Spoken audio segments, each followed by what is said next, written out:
الذي خلقني فهو يهدين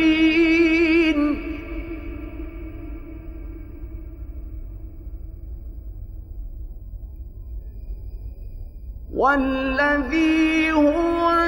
يطعمني ويسقين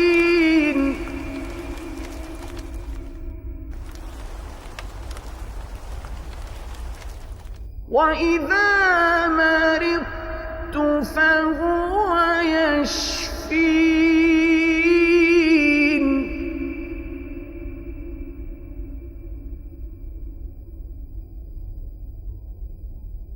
والذي يميتني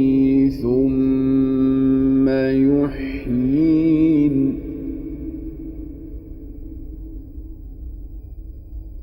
والذي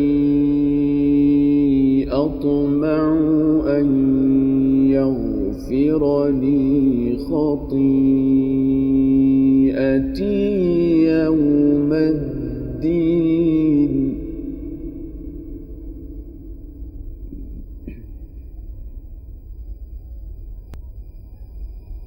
رب هب لي حكما وألحقني بالصالحين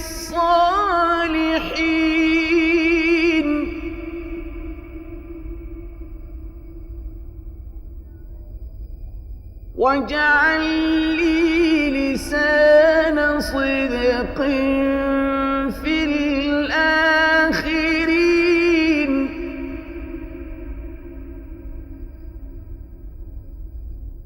واجعلني من